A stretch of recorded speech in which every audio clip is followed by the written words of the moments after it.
रात के 9 बज चुके थे। दुकान से थका हारा मनोहर अभी खाना खाने बैठा था। पहला निवाला तोड़कर अभी मुंह में रखा ही था कि अम्मा जी ने अपना रोज का बड़बड़ाना शुरू कर दिया। अरे कब से कह रही हूँ सबको कि बिम्मी के ससुराल में क्या क्या देना है, जरा एक बार उसकी पर्ची तैयार करवा कर ला दो। बाद में इन मौके पर सब भागते फिरेंगे। ऊपर से मेरी दवाई भी कल खत्म हो जाएगी, लेकिन ला कर नहीं दे रहे। भगवान ने ऐसी औलाद दी है जो कोई काम समय पर नहीं करती, बस बैठे बैठे आराम की जिंदगी जीने की आदत हो गई है। खाना खाते खाते मनोहर के हाथ रुक गए, मन कसेला हो गया। उसने एक नज़र अपनी पत्नी मालती की तरफ देखा पर कुछ कहा नहीं। पर मालती तो समझ गई कि मनोहर का मन कसेला हो चुका है। पर पता नहीं क्या सोचकर मनोहर ने कहा, अम्मा महेश था ना घर पर, उससे कह देती वो ले आता, उसे भी तो थोड़ी सी जिम्मेदारी दिया करो। हाँ बस अब छोटे भाई पर अपना काम डालकर अपनी जिम्मेदारियों से हाथ जोड़ लो। वो भी दिन भर भाग दौड़ करता है, फालतू बैठा नहीं रहता, जब देखो बस उसके पीछे पड़ जाता है। अम्मा ने एक बात की जगह 10 बातें सुना दी। जैसे तैसे मनोहर ने एक रोटी खत्म की, आगे उससे खाते नहीं बना तो खाना खाते खाते उठ गया और हाथ धोकर अपने कमरे में आकर लेट गया। मालती पीछे पीछे कमरे में आई और उससे बोली, आप खाना तो खा लेते, भला एक रोटी से कोई पेट भरता है? मेरा पेट तो अम्मा की बातों से ही भर जाता है, रोटी की क्या जरूरत है? मनोहर ने हल्की सी मुस्कुराहट के साथ कहा। मालती को समझ में आ चुका था कि मनोहर ने खाना क्यों नहीं खाया। उसने धीरे से पूछा, आप कहो तो आपके लिए एक गिलास दूध ले आऊं? भला भूखे पेट नींद कैसे आएगी? नहीं रहने दो, इच्छा नहीं है। तुमने खाना खा लिया? हाँ बच्चों के साथ ही खा लिया था। ठीक है, मैं आराम करना चाहता हूँ, सुबह फिर जल्दी उठकर दुकान जाना है। तुम भी अपना काम पूरा कर जल्दी से सो जाओ, तुम्हें भी तो जल्दी उठना पड़ता है। कहकर मनोहर बिस्तर पर दूसरी तरफ करवट कर लेट गया। इधर मालती चुपचाप रसोई में आ गई और अपना बचा हुआ काम निपटाने लगी। मालती को सचमुच मनोहर के लिए बहुत बुरा लगता था। अम्मा जी की आदत थी, अक्सर मनोहर जब भी खाना खाने बैठता तब कोई न कोई बात को लेकर क्लेश कर देती थी। अम्मा जी के 2 बेटे थे, मनोहर और महेश, जबकि एक बेटी बिम्मी थी। तीनों ही बच्चों का विवाह हो चुका था। बड़ा बेटा मनोहर जहाँ एक फरचूनी की दुकान संभालता था और उसकी पत्नी मालती घर संभालती थी, वहीं छोटा बेटा महेश एक कार रिपेयरिंग की दुकान पर काम करता था और पत्नी ममता एक स्कूल में टीचर थी। दोनों पति पत्नी मिलकर कमाते थे, लेकिन हर महीने एक मुश्त 5,000 रुपए देकर अपनी जिम्मेदारी पूरा कर लेते थे। अम्मा इन्हीं 5,000 रुपयों पर नाच करती थी। इसके अलावा के सारे खर्चे मनोहर को ही करने पड़ते थे, या यूँ कहे कि अम्मा जानबूझकर मनोहर से करवाती थी।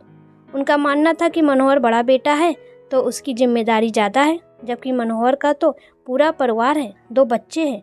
महेश का परिवार तो अभी कहाँ बड़ा है, सिर्फ एक पत्नी ही तो है, और फिर मनोहर की तो खुद की दुकान है, जबकि महेश को तो किसी और की यहाँ नौकरी बजानी पड़ती है तो उसे ज़्यादा काम करना पड़ता है। यहाँ तक कि कोई भी काम हो वो मनोहर को ही कहती थी, क्योंकि महेश तो हमेशा यही रोना रोता था, आज तो सेठ जी ने बहुत काम करवाया है, मैं तो थक गया हूँ, सर में जान ही नहीं बची है। सचमुच किसी के यहाँ नौकरी करना इतना आसान नहीं होता है, जान निकाल देते हैं आपकी, चाहे उसके बाद वो पूरा समय व्यर्थ करता रहे या अपनी पत्नी के साथ घूमने चले जाए। बिम्मी का ससुराल भी यहीं पास में ही था और एक संयुक्त परिवार था। आए दिन उसके यहाँ कोई ना कोई प्रोग्राम लगा ही रहता था।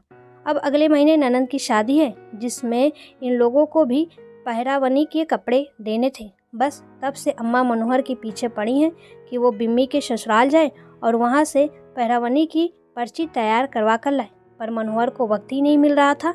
अम्मा जी की बड़ी अजीब सी आदत थी, जब भी मनोहर खाना खाने बैठता उसी समय ये सब बातें शुरू करती, जिसे सुन सुन कर मनोहर खाना खाते खाते बीच में ही उठ जाता। लेकिन अम्मा जी थी कि चुप ही नहीं होती। ढंग से खाना न खाने के कारण मनोहर को बीपी शुगर की बीमारी भी लग चुकी थी। मालती का कई बार मन करता कि अम्मा जी को पलट कर जवाब दे दे, पर कही क्या, हर बार मनोहर मना कर देता, क्योंकि अम्मा जी उसके बाद 3-4 दिन तक इस बात को पकड़कर घर में हंगामा करती रहती। अब सब तो अपने अपने कामों से निकल जाते थे, लेकिन मालती को तो घर पर ही रहना होता था। खैर, मालती अपना काम खत्म कर कमरे में आकर सो गई। दूसरे दिन सुबह भी रोज की तरह ही चल रहा था। तभी मनोहर नाश्ता करने बैठा। तब फिर अम्मा ने कहा, मनोहर आज तो कैसे भी करके बिम्मी के ससुराल से पर्ची ले ही आना। काम को आगे तक मत डालो, बाद में भागते फिरोगे। अम्मा मैंने आपको कहा ना कि मुझे बिल्कुल वक्त नहीं मिल पा रहा है, नहीं तो मैं खुद ही उसके ससुराल चला जाता। कभी मना थोड़ी ना किया है आपको, कभी मना नहीं किया है, लेकिन अभी तो मना कर रहा है तू। बड़ा भाई है, तू नहीं जाएगा तो कौन जाएगा? और ऐसा कौन सा काम कर रहा है जो तुझे वक्त ही नहीं मिल रहा है? तेरी तो खुद की दुकान है, जब चाहे बंद कर और चला जा, किसी के यहाँ नौकरी थोड़ी ना कर रहा है। अम्मा इस बार महेश को भेज दो। महेश वर्कशॉप से जब आता है तो बिम्मी का ससुराल रास्ते में ही पड़ता है, आते समय वहाँ से पर्ची ले आएगा, जबकि मुझे तो जानबूझकर दुकान बंद करके वहाँ जाना पड़ेगा। कोई दुकान में लड़का थोड़ी ना काम करता है। अम्मा वैसे ही ब्रिज बनने के कारण दुकान नुकसान में जा रही है, ऐसे में हर बार दुकान बंद करके जाऊंगा तो भला मेरे पास कोई क्यों सामान लेने आएगा? मेरे जैसी 10 दुकानें मौजूद हैं बाजार में। मनोहर ने अपनी बेबसी जताते हुए कहा और नाश्ता करने लगा। हाँ सही है, बहन के यहाँ जाते ही रोना आता है। तेरे ससुराल में कोई काम होता तो फट से चला जाता, तब तो दुकान भी बंद हो जाती और कोई फर्क नहीं पड़ता।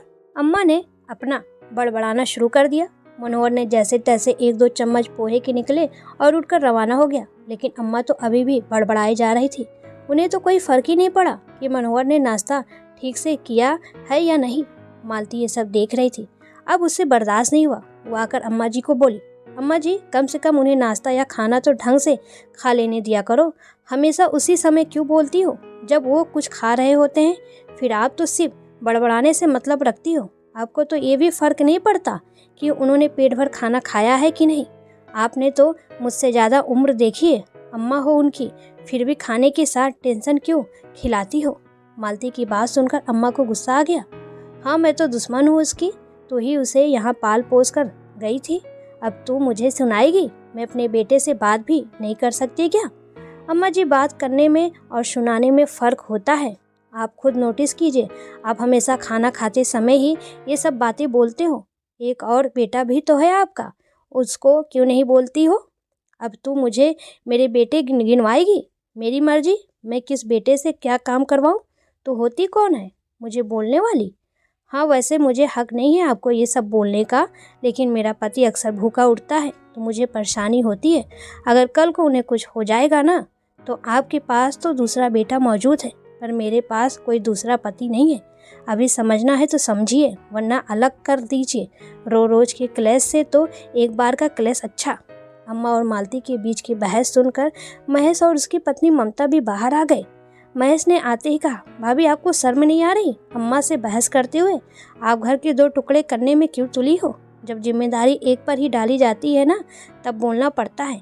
तुम्हारा भाई हर रोज बीपी शुगर की दवाइयाँ खाता है, ये जानने के बाद भी अम्मा जी उसे क्या खिलाती है? खाने के साथ टेंशन। आप लोगों को नहीं दिखता कि वो कितना परेशान रहते हैं? मालती की बात सुनकर ममता बीच में ही बोली, अरे भाभी जी तो खुद अलग होना चाहती है, बेवजह भैया के कंधों पर बात रखकर बोल रही है। तुम्हें जो समझना है समझो, पर अब हमें अलग होना है।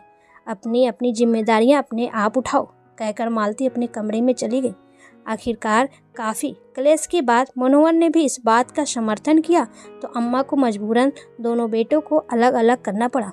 अम्मा जी छोटे बेटे बहू के साथ ही रही। अब अपने सिर पर जिम्मेदारी पड़ी तो अपने आप ही महेश और ममता को भी बात समझ में आ गई कि 5,000 रुपये में गृहस्थी नहीं चलती। वहीं अम्मा जी को भी समझ में आ गया कि बड़े बेटा बहू वाकई उनकी खूब सेवा करता था, पर अब क्या फ़ायदा, वो अलग हो चुके थे।